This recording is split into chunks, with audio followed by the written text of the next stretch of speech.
May umorder sa atin dito sa TikTok shop na taga Marilao, Bulacan. Big shoutout kay Ma'am Rowena, no? Username niya sa parang familiar ka, boss.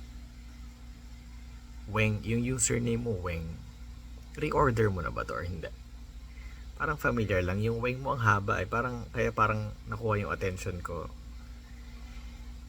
Reorder mo nga ba to? Anyway, check ko yung history ng conversation natin kung meron. May mga username kasi na mabilis tumatak sa akin, may iba naman na hindi. But anyway, Ma'am Rowena, nasa na nga ba ako?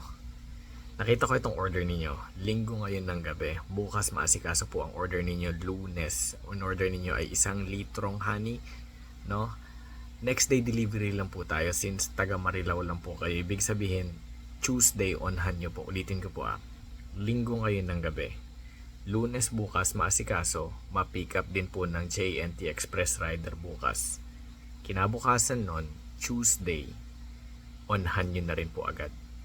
No? At magsasama ako ng libreng organic lemons para sa inyo, para matikman ninyo yung organic lemons namin galing probinsya sa Cordillera Region. We are from Cordillera, pati yung honey natin came from Cordillera Region.